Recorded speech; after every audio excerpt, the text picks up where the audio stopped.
Antologi Pembacaan Firman Tuhan yang Maha Kuasa.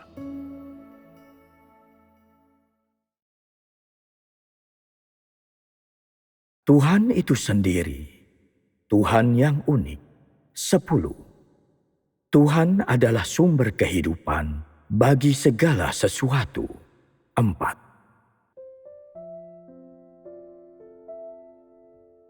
Hari ini, kita membicarakan sebuah topik yang khusus. Untuk setiap orang percaya, hanya ada dua hal utama yang perlu mereka ketahui, alami, dan pahami. Apakah kedua hal ini? Yang pertama adalah masuknya manusia secara pribadi ke dalam hidup, dan yang kedua berhubungan dengan mengenal Tuhan. Apakah engkau semua berpikir bahwa apa yang baru-baru ini kita bicarakan tentang mengenal Tuhan dapat tercapai? Tepatlah untuk dikatakan bahwa hal itu di luar jangkauan kebanyakan orang.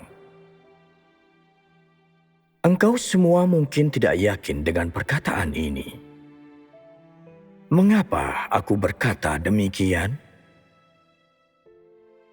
Karena ketika engkau semua mendengarkan apa yang aku katakan sebelumnya, terlepas dari bagaimana aku mengatakannya atau dengan kata-kata apa, secara harfiah dan secara teoritis, engkau semua menyadari apa yang kukatakan.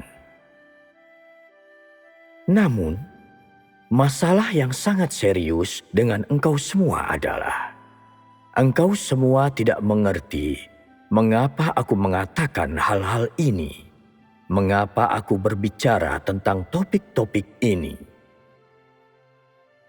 Inilah inti masalahnya. Jadi, meskipun mendengarkan hal-hal ini menambah dan memperkaya pemahamanmu tentang Tuhan dan perbuatannya, engkau semua masih mengalami kesulitan untuk mengenal Tuhan. Setelah mendengar apa yang kukatakan, kebanyakan dari engkau tidak mengerti mengapa aku mengatakan hal ini dan apa hubungannya dengan mengenal Tuhan.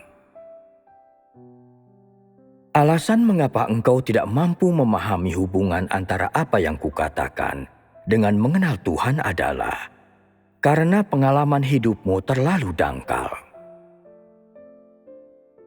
Jika pengetahuan dan pengalaman manusia tentang firman Tuhan tetap pada tingkat yang sangat dangkal, maka sebagian besar pengetahuan mereka tentang Dia akan samar dan abstrak.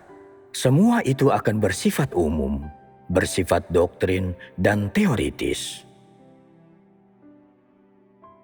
Secara teori, hal itu tampaknya atau kedengarannya logis dan masuk akal. Tetapi pengetahuan tentang Tuhan yang keluar dari mulut kebanyakan orang adalah kosong belaka. Mengapa aku mengatakan bahwa pengetahuan itu kosong? Karena pada kenyataannya, di dalam hatimu engkau tidak tahu dengan jelas apakah perkataan tentang mengenal Tuhan yang berasal dari mulutmu itu benar atau tidak. Apakah perkataan itu akurat atau tidak? Dengan demikian, meskipun kebanyakan orang telah mendengar banyak informasi dan topik tentang mengenal Tuhan, pengetahuan mereka tentang Tuhan belum melampaui teori dan doktrin yang samar dan abstrak. Jadi bagaimana masalah ini bisa dipecahkan? Pernahkah engkau semua berpikir tentang itu? Jika seseorang tidak mengejar kebenaran, dapatkah mereka memiliki realitas? Jika seseorang tidak mengejar kebenaran, tidak diragukan lagi, mereka tidak memiliki realitas, sehingga mereka pasti tidak memiliki pengetahuan atau pengalaman apapun tentang firman Tuhan. Bisakah mereka yang tidak mengetahui firman Tuhan mengenal Tuhan? Sama sekali tidak. Kedua hal ini saling berkaitan. Karena itu, kebanyakan orang berkata, bagaimana mungkin mengenal Tuhan itu begitu sulit? Ketika aku berbicara tentang mengenal diriku, aku bisa terus berbicara selama berjam-jam. Tetapi ketika itu perihal mengenai Tuhan, aku kehilangan kata-kata. Bahkan ketika aku dapat berbicara sedikit saja, hal itu dipaksakan dan terdengar membosankan. Bahkan terdengar canggung ketika aku mendengar diriku sendiri mengatakannya. Inilah sumber masalahnya. Jika engkau merasa bahwa mengenal Tuhan itu terlalu sulit, bahwa itu sangat berat untukmu, bahwa engkau tidak memiliki apapun untuk dikatakan, tidak ada sesuatu pun yang nyata untuk dibicarakan dan diberikan kepada orang lain, dan untuk diberikan kepada dirimu sendiri, maka hal ini membuktikan bahwa engkau bukanlah seseorang yang telah mengalami firman Tuhan. Apa yang dimaksud dengan firman Tuhan? Bukankah firman Tuhan itu ekspresi dari apa yang dimiliki Tuhan dan siapa Tuhan itu? Jika engkau belum mengalami firman Tuhan, bisakah engkau memiliki pengetahuan apapun tentang apa yang dimiliki Tuhan dan siapa Tuhan itu? Tentu saja tidak. Hal-hal ini saling berkaitan. Jika engkau tidak memiliki pengalaman tentang firman Tuhan, maka engkau tidak dapat memahami kehendak Tuhan dan tidak akan mengenal wataknya, apa yang disukainya, apa yang dibencinya, apa tuntutannya bagi manusia, bagaimana sikapnya terhadap mereka yang baik dan terhadap mereka yang jahat. Semua ini pasti akan membingungkan dan tidak jelas bagimu. Jika engkau percaya kepada Tuhan di tengah ketidakjelasan tersebut, ketika engkau mengatakan engkau adalah salah seorang dari antara mereka yang mengejar kebenaran dan mengikuti Tuhan, apakah kata-kata ini realistis? Tidak. Jadi mari kita lanjutkan dengan bersekutu tentang pengenalan akan Tuhan. Engkau semua sangat ingin mendengar topik yang akan kita bicarakan hari ini, bukan? Topik yang sedang kita bicarakan hari ini juga berkaitan dengan topik Tuhan adalah sumber kehidupan bagi segala sesuatu yang telah kita bicarakan baru-baru ini. Kita telah banyak berbicara tentang bagaimana Tuhan adalah sumber kehidupan bagi segala sesuatu, dengan menggunakan berbagai cara dan perspektif untuk memberitahukan kepada manusia bagaimana Tuhan berkuasa atas segala sesuatu. Dengan cara apa Dia berkuasa atas segala sesuatu, dan dengan prinsip apa Dia mengelola segala sesuatu, sehingga semuanya ada di planet yang diciptakan Tuhan ini. Kita juga telah berbicara banyak tentang bagaimana Tuhan memelihara umat manusia. Dengan cara apa Dia memberikan penyediaan seperti itu, jenis-jenis lingkungan hidup seperti apa yang disediakannya bagi manusia, dan dengan cara apa serta dari titik awal mana Dia menyediakan lingkungan hidup yang stabil bagi manusia. Meskipun aku tidak membicarakan secara langsung tentang hubungan antara kekuasaan Tuhan atas segala sesuatu, penyelenggaraannya atas segala sesuatu, dan pengelolaannya, aku secara tidak langsung membicarakan tentang mengapa Dia menyelenggarakan segala sesuatu dengan cara ini, dan mengapa Dia mencukupi dan memelihara umat manusia dengan cara ini, yang semuanya berkaitan dengan pengelolaan Tuhan. Isi yang kita bicarakan sangatlah luas. Mulai dari lingkungan makro hingga perkara-perkara yang jauh lebih kecil, seperti kebutuhan dasar dan makanan manusia. Mulai dari bagaimana Tuhan berkuasa atas segala sesuatu dan membuat semuanya berfungsi secara teratur, sampai ke lingkungan hidup yang benar dan sesuai yang diciptakannya bagi manusia dari setiap ras dan seterusnya. Isi yang cakupannya luas ini semuanya berkaitan dengan bagaimana manusia hidup dalam daging. Artinya, semua itu berkaitan dengan perkara-perkara dunia fisik yang terlihat oleh mata telanjang dan bisa dirasakan manusia. Sebagai contohnya pegunungan, sungai, lautan, dataran. Semua ini adalah hal-hal yang bisa dilihat dan disentuh. Ketika aku berbicara tentang udara dan suhu, engkau semua dapat menggunakan napasmu untuk secara langsung merasakan adanya udara, dan tubuhmu untuk merasakan apakah suhunya tinggi atau rendah. Pepohonan, rumput, burung-burung dan hewan-hewan di hutan, makhluk-makhluk yang terbang di langit dan berjalan di tanah, dan berbagai hewan kecil yang muncul dari dalam liang, semuanya dapat dilihat dengan mata manusia sendiri dan didengar dengan telinga mereka sendiri. Meskipun ruang lingkup dari hal-hal seperti itu sangat luas, di antara segala sesuatu, mereka hanya merepresentasikan dunia fisik. Benda-benda fisik adalah apa yang dapat dilihat dan dirasakan manusia. Artinya, ketika engkau menyentuh mereka, engkau akan merasakannya.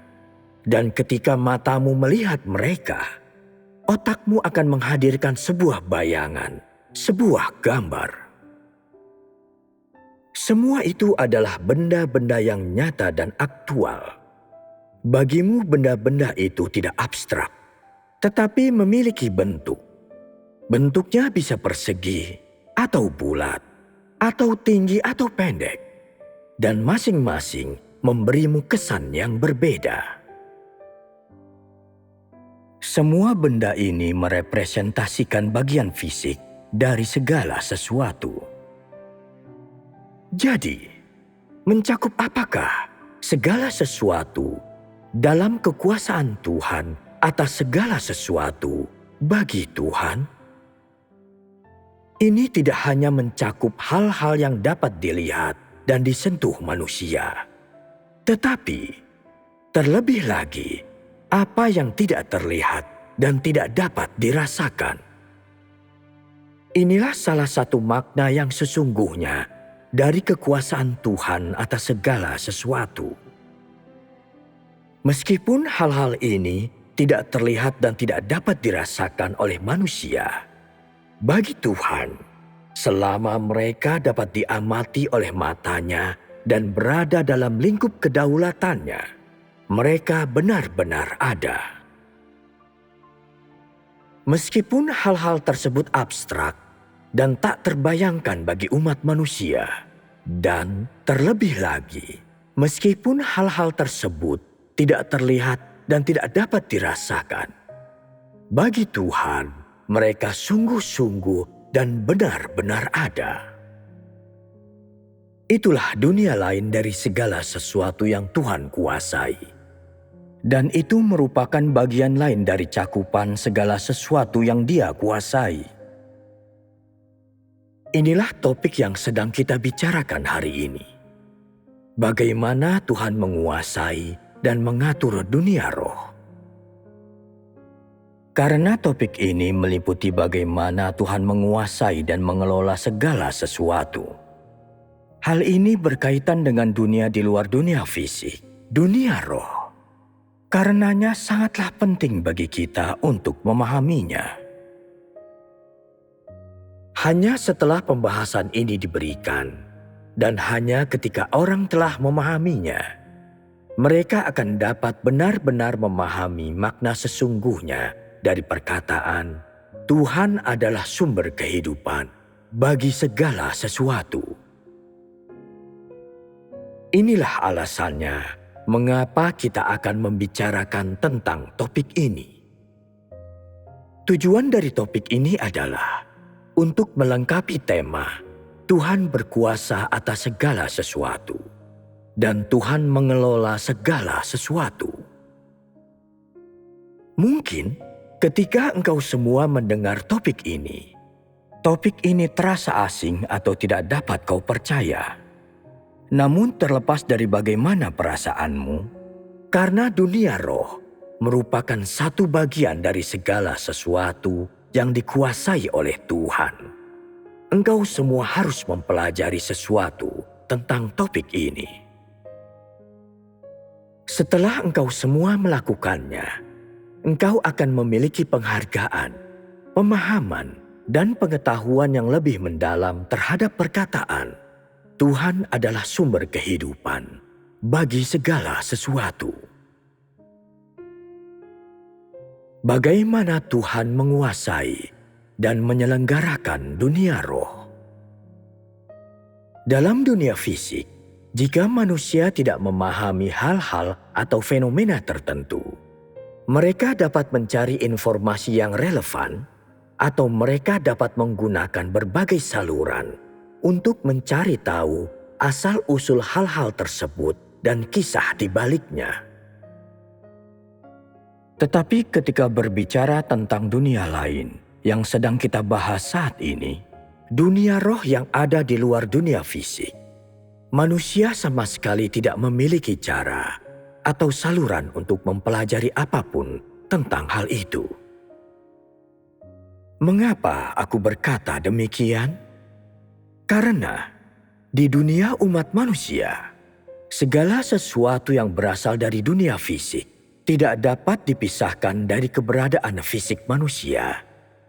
Dan karena manusia merasa bahwa segala sesuatu di dunia fisik tidak dapat dipisahkan dari cara hidup dan kehidupan fisik mereka, kebanyakan orang hanya menyadari atau melihat hal-hal fisik di depan mata mereka, hal-hal yang terlihat oleh mereka.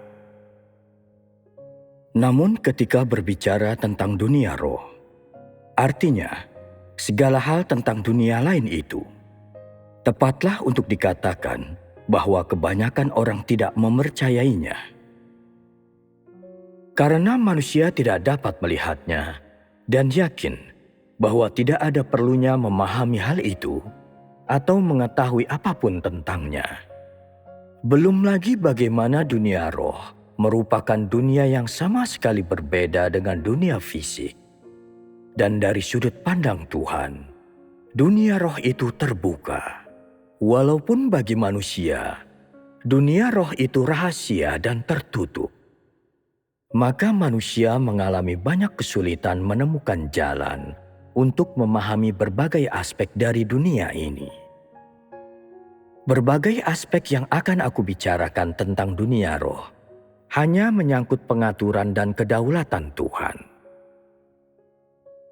Aku tidak sedang mengungkapkan misteri.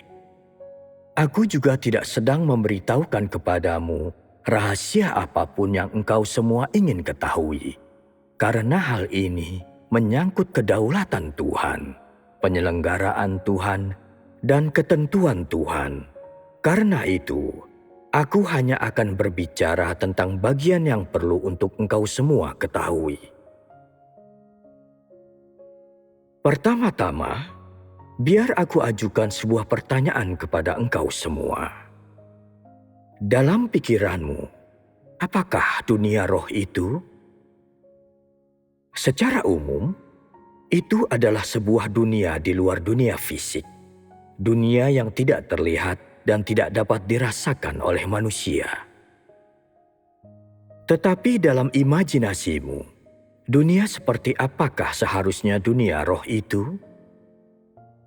Barangkali, sebagai akibat dari tidak dapat melihat dunia roh, engkau semua tidak mampu membayangkannya. Tetapi ketika engkau semua mendengar legenda tentang hal itu, engkau tetap akan memikirkannya. Engkau tidak akan dapat menghentikan dirimu sendiri. Mengapa aku berkata demikian? Ada sesuatu yang terjadi pada banyak orang ketika mereka masih muda. Ketika seseorang menceritakan kepada mereka sebuah kisah yang menakutkan tentang hantu-hantu, roh-roh, mereka takut hingga kehabisan akal. Mengapa mereka takut? Karena mereka membayangkan hal-hal itu meskipun mereka tidak dapat melihatnya. Mereka merasa bahwa hal-hal itu ada di sekitar ruangan mereka, di suatu tempat yang tersembunyi, atau di suatu tempat yang gelap, dan mereka sangat ketakutan hingga mereka tidak berani tidur. Terutama pada malam hari, mereka tidak berani sendirian di dalam ruangan atau sendirian di halaman. Itulah dunia roh dari imajinasimu. Dan itulah sebuah dunia yang menurut orang menakutkan. Pada kenyataannya, setiap orang memiliki imajinasi dan setiap orang bisa merasakan sesuatu. Mari kita mulai dengan dunia roh. Apakah dunia roh itu? Biar kujelaskan kepadamu secara singkat dan sederhana. Dunia roh adalah sebuah tempat yang penting, yang berbeda dari dunia fisik. Mengapa aku katakan bahwa dunia roh itu penting? Kita akan membicarakan hal ini secara terperinci. Keberadaan dunia roh terkait erat dengan dunia fisik umat manusia. Dalam kekuasaan Tuhan atas segala sesuatu, dunia roh memainkan peran penting dalam siklus kehidupan dan kematian manusia. Inilah perannya, dan salah satu alasan mengapa keberadaannya penting. Karena dunia roh adalah tempat yang tidak dapat dilihat dengan jelas oleh kelima indera, tidak seorang pun dapat secara akurat menilai apakah dunia roh itu ada atau tidak. Berbagai dinamika dunia roh terkait erat dengan keberadaan manusia. Sebagai akibatnya, tatanan kehidupan umat manusia juga sangat dipengaruhi oleh dunia roh. Apakah hal ini berkaitan dengan kedaulatan Tuhan? Ya, berkaitan. Ketika aku mengatakan ini, engkau semua memahami mengapa aku membahas topik ini. Karena hal ini menyangkut kedaulatan Tuhan dan penyelenggaraannya. Di dunia yang seperti ini, dunia yang tidak terlihat oleh manusia, setiap maklumat, ketetapan, dan sistem penyelenggaraan surgawinya jauh lebih tinggi daripada hukum dan sistem di negara manapun di dunia fisik. Dan tidak ada makhluk hidup di dunia ini yang berani melanggar ataupun merebutnya. Apakah ini berkaitan dengan kedaulatan dan penyelenggaraan Tuhan? Di dunia ini, ada ketetapan administratif yang jelas, maklumat surgawi yang jelas, dan undang-undang yang jelas. Pada tingkatan yang berbeda-beda dan di daerah yang berbeda-beda, petugas pengadilan secara ketat mematuhi tugas mereka dan menjalankan hukum dan peraturan. Karena mereka mengetahui apa konsekuensi dari melanggar maklumat surgawi. Mereka secara jelas menyadari bagaimana Tuhan menghukum yang jahat dan mengganjar yang baik, dan bagaimana Dia menyelenggarakan segala sesuatu. Bagaimana Dia menguasai segala sesuatu, dan terlebih lagi, mereka secara jelas melihat bagaimana Tuhan melaksanakan maklumat dan undang-undang surgawinya. Apakah ini berbeda dengan dunia fisik yang dihuni oleh umat manusia? Sangat berbeda. Ini adalah sebuah dunia yang benar-benar berbeda dengan dunia fisik. Karena ada maklumat surgawi dan undang-undang. Hal ini menyangkut kedaulatan Tuhan, penyelenggaraan Tuhan, dan terlebih lagi, watak Tuhan dan apa yang dimilikinya, serta siapa Tuhan itu. Setelah mendengar ini, tidakkah engkau semua merasa bahwa sangat penting bagiku untuk berbicara tentang topik ini? Apakah engkau semua tidak ingin mempelajari rahasia di dalamnya? Ya, kami ingin. Seperti itulah konsep dunia roh. Meskipun dunia roh itu ada berdampingan dengan dunia fisik dan sama-sama tunduk pada penyelenggaraan dan kedaulatan Tuhan, penyelenggaraan dan kedaulatan Tuhan terhadap dunia ini jauh lebih ketat daripada di dunia fisik. Ketika berbicara tentang perinciannya, kita harus memulai dengan bagaimana dunia roh itu bertanggung jawab atas pekerjaan siklus kehidupan dan kematian umat manusia. Karena pekerjaan ini merupakan bagian utama dari pekerjaan makhluk-makhluk di dunia roh. Di antara umat manusia, aku mengelompokkan semua manusia menjadi 3 tipe. Tipe pertama adalah orang tidak percaya, yaitu mereka yang tidak memiliki keyakinan agama. Mereka disebut orang tidak percaya. Mayoritas orang tidak percaya yang sangat banyak jumlahnya itu hanya percaya pada uang. Mereka hanya mengejar kepentingan mereka sendiri. Mereka materialistis, dan mereka hanya percaya pada dunia materi, bukan siklus kehidupan dan kematian, ataupun pepatah tentang dewa-dewa dan hantu-hantu. Aku mengelompokkan mereka sebagai orang tidak percaya, dan mereka adalah tipe pertama. Tipe kedua adalah berbagai macam orang beriman selain orang-orang tidak percaya. Di antara umat manusia, aku membagi orang-orang beriman ini ke dalam beberapa tipe utama. Yang pertama adalah orang Yahudi. Yang kedua adalah orang Katolik. Yang ketiga adalah orang Kristen. Yang keempat adalah orang Islam. Dan yang kelima adalah orang Buddha. Ada 5 tipe. Ini merupakan berbagai tipe orang beriman. Tipe ketiga adalah mereka yang percaya kepada Tuhan, yang berhubungan dengan engkau semua. Orang-orang percaya seperti itu adalah mereka yang mengikuti Tuhan pada zaman sekarang.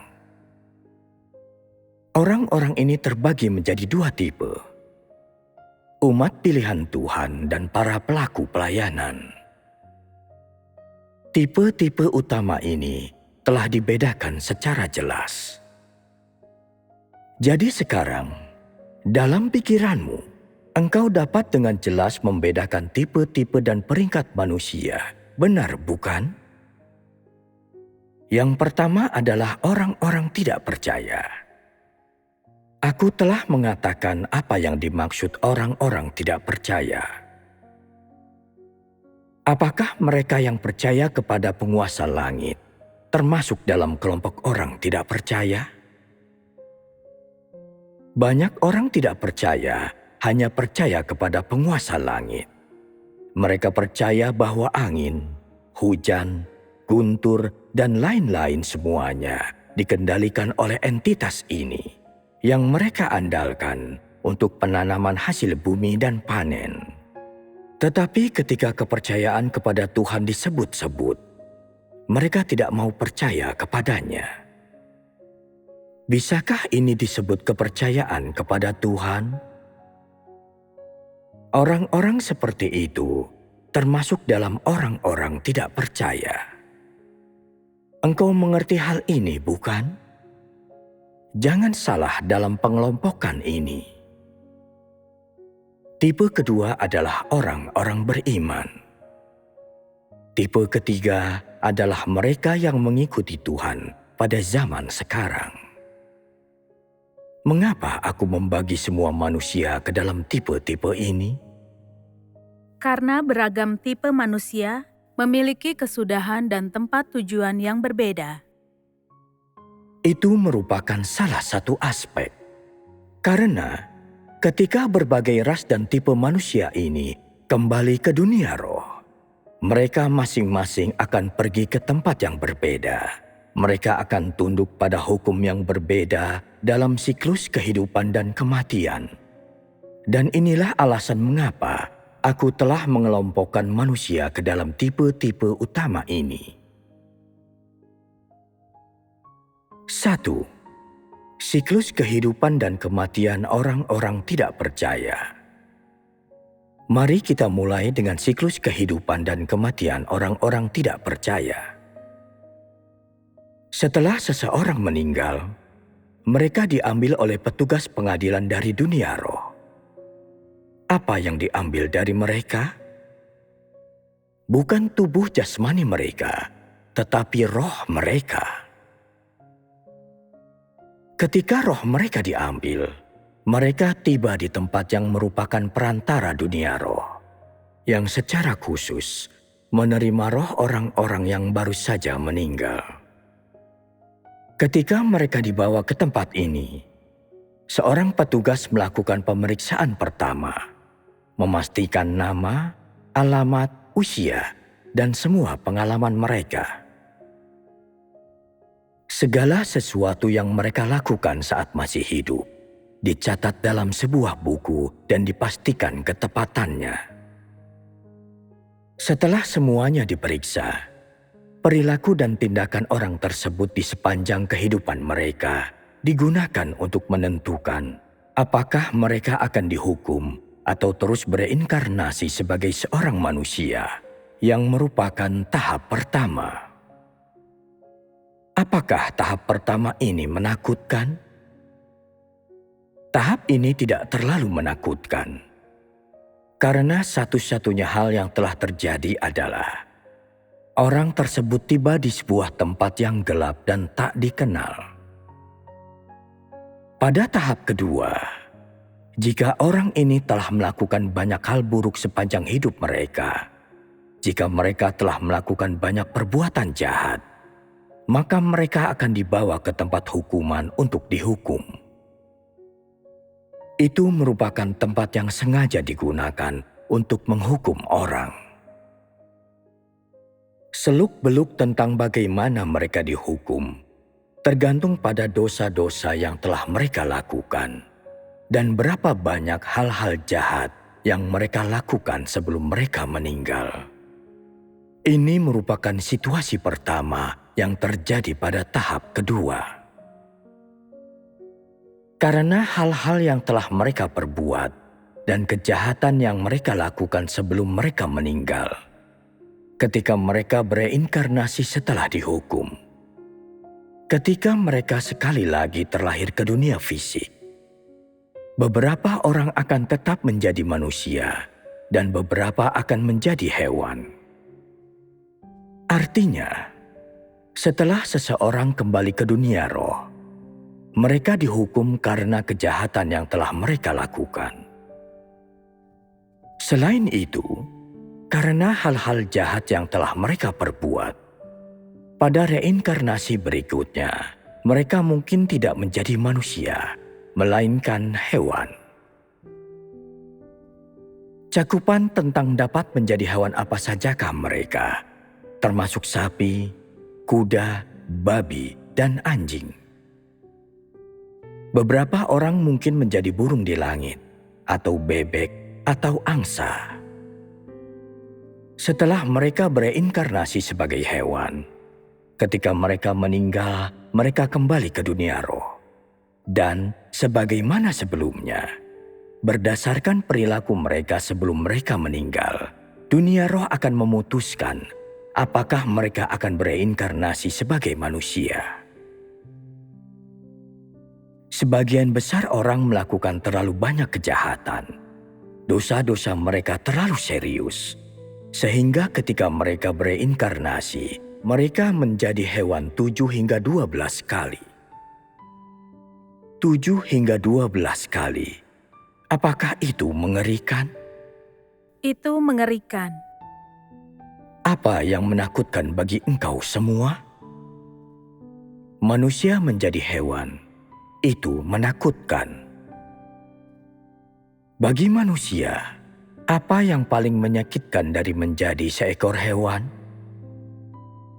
Tidak memiliki bahasa, hanya memiliki pemikiran yang sederhana, hanya mampu melakukan hal-hal yang dilakukan hewan dan makan apa yang dimakan hewan.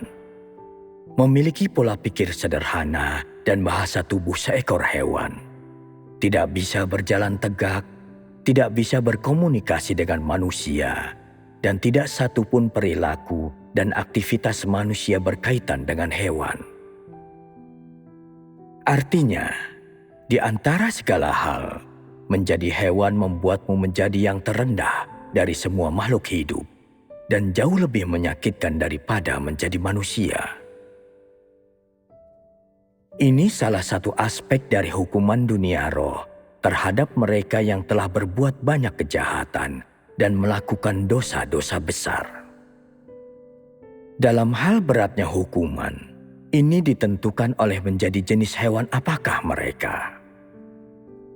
Misalnya, apakah menjadi seekor babi lebih baik daripada menjadi seekor anjing? Apakah seekor babi memiliki kehidupan yang lebih baik atau lebih buruk daripada seekor anjing? Lebih buruk, bukan? Jika manusia menjadi seekor sapi atau seekor kuda, apakah mereka akan hidup lebih baik atau lebih buruk daripada seekor babi? Lebih baik. Apakah akan lebih nyaman jika seseorang menjadi kucing? Jika engkau dapat memilih di antara hewan-hewan, engkau akan memilih menjadi kucing. Itu lebih nyaman daripada menjadi kuda atau sapi, karena engkau dapat bermalas-malasan dan menggunakan sebagian besar waktumu untuk tidur. Menjadi sapi atau kuda lebih melelahkan. Karena itu jika manusia bereinkarnasi sebagai sapi atau kuda, mereka harus bekerja keras, yang tampaknya seperti hukuman yang berat. Menjadi seekor anjing sedikit lebih baik daripada seekor sapi atau kuda. Karena seekor anjing memiliki hubungan yang lebih dekat dengan tuannya. Terlebih lagi, saat ini, banyak orang memelihara anjing dan setelah 3 atau 5 tahun, anjing itu telah belajar untuk banyak memahami apa yang dikatakan manusia. Karena seekor anjing dapat memahami banyak perkataan tuannya. Ia memiliki pemahaman yang baik tentang tuannya dan terkadang dapat menyesuaikan diri dengan suasana hati dan tuntutan tuannya. Karena itu, tuannya memperlakukan anjing itu dengan lebih baik, dan anjing itu makan dengan lebih baik dan minum dengan lebih baik. Dan ketika kesakitan, anjing itu diperhatikan lebih lagi. Jadi tidakkah anjing itu menikmati kehidupan yang bahagia? Karena itu, menjadi anjing lebih baik daripada menjadi sapi atau kuda. Dalam hal ini, beratnya hukuman seseorang menentukan berapa kali mereka bereinkarnasi sebagai hewan dan sebagai jenis hewan apa mereka bereinkarnasi. Engkau mengerti kan? Karena mereka melakukan begitu banyak dosa ketika mereka masih hidup, beberapa orang akan dihukum dengan bereinkarnasi sebagai hewan 7 hingga 12 kali. Setelah dihukum cukup banyak kali, ketika mereka kembali ke dunia roh, mereka dibawa ke tempat lain. Berbagai roh di tempat ini telah dihukum, dan termasuk jenis roh yang sedang mempersiapkan diri untuk bereinkarnasi sebagai manusia. Tempat ini mengelompokkan masing-masing roh ke dalam tipe yang sesuai dengan di keluarga seperti apa mereka akan dilahirkan, peran apa yang akan mereka mainkan setelah mereka bereinkarnasi, dan seterusnya. Sebagai contoh, beberapa orang akan menjadi penyanyi ketika mereka datang ke dunia ini. Jadi mereka ditempatkan di antara para penyanyi. Beberapa akan menjadi pebisnis ketika mereka datang ke dunia ini. Jadi mereka ditempatkan di antara para pebisnis. Dan jika seseorang akan menjadi peneliti ilmiah ketika mereka menjadi manusia, mereka ditempatkan di antara para peneliti ilmiah. Setelah mereka dikelompokkan, masing-masing dikirim sesuai dengan waktu dan tanggal yang ditentukan, sebagaimana orang mengirim email saat ini. Dengan ini, satu siklus kehidupan dan kematian akan menjadi lengkap. Dari hari ketika seseorang tiba di dunia roh, sampai akhir hukuman mereka, atau sampai mereka telah bereinkarnasi sebagai hewan berkali-kali dan bersiap untuk bereinkarnasi sebagai manusia, proses ini lengkap. Akankah mereka yang telah selesai dihukum dan tidak bereinkarnasi sebagai hewan dengan cepat dikirim ke dunia fisik untuk menjadi manusia? Atau berapa lamakah waktunya sebelum mereka bisa datang di antara manusia? Berapa seringkah hal ini dapat terjadi? Ada batasan waktu untuk hal ini. Segala sesuatu yang terjadi di dunia roh tunduk pada batasan dan aturan waktu yang tepat, yang jika kujelaskan dengan angka, engkau semua akan mengerti. Bagi mereka yang bereinkarnasi dalam jangka waktu singkat, ketika meninggal, kelahiran mereka kembali sebagai manusia akan dipersiapkan. Waktu tersingkat adalah 3 hari. Bagi beberapa orang, waktunya 3 bulan. Bagi beberapa orang 3 tahun. Bagi beberapa orang 30 tahun. Bagi beberapa orang 300 tahun. Bagi beberapa orang bahkan 3.000 tahun dan seterusnya. Jadi apa yang bisa dikatakan tentang aturan waktu ini dan apa rinciannya? Semua itu didasarkan pada apa yang dunia fisik, dunia manusia butuhkan dari roh tersebut dan peran yang akan dimainkan oleh roh tersebut di dunia ini. Ketika seseorang bereinkarnasi sebagai orang biasa, sebagian besar dari mereka bereinkarnasi dengan segera, karena dunia manusia memiliki kebutuhan mendesak untuk orang-orang semacam itu. Sehingga 3 hari kemudian, mereka dikirim kembali ke sebuah keluarga yang sama sekali berbeda dengan keluarga tempat mereka tinggal sebelum mereka meninggal. Tetapi ada beberapa orang yang memainkan peran istimewa di dunia ini. Istimewa berarti bahwa tidak ada permintaan yang besar akan orang-orang ini di dunia manusia. Tidak banyak orang diperlukan untuk memainkan peran semacam itu, sehingga bisa terdapat rentang waktu 300 tahun. Artinya, roh ini hanya akan datang 1 kali setiap 300 tahun, atau bahkan 1 kali setiap 3.000 tahun. Mengapa demikian? Karena selama 300 tahun atau 3.000 tahun, peran semacam itu tidak diperlukan di dunia manusia, sehingga mereka ditahan di suatu tempat di dunia roh. Ambil saja Konfusius sebagai contohnya. Ia memiliki dampak yang besar pada budaya tradisional Tiongkok. Kedatangannya memiliki efek mendalam pada budaya, pengetahuan, tradisi, dan pemikiran orang-orang pada waktu itu. Tetapi seseorang seperti ini tidak diperlukan di setiap zaman. Karena itu dia harus tetap di dunia roh, menunggu di sana selama 300 atau 3.000 tahun sebelum bereinkarnasi. Karena dunia manusia tidak sedang membutuhkan seseorang seperti ini, dia harus menunggu tanpa melakukan apa-apa, karena hanya ada sangat sedikit peran seperti itu. Hanya sedikit yang perlu dilakukannya. Jadi dia harus ditahan di suatu tempat di dunia roh untuk waktu yang lama, tidak melakukan apa-apa, dan dikirim keluar ketika dunia manusia membutuhkannya. Seperti itulah aturan waktu dunia roh tentang seberapa sering kebanyakan orang bereinkarnasi. Apakah mereka orang biasa atau istimewa? Dunia roh memiliki aturan yang sesuai dan praktik-praktik yang benar untuk memproses reinkarnasi orang. Dan aturan-aturan serta praktik-praktik ini diturunkan dari Tuhan dan tidak ditentukan atau dikendalikan oleh petugas pengadilan atau makhluk apapun di dunia roh.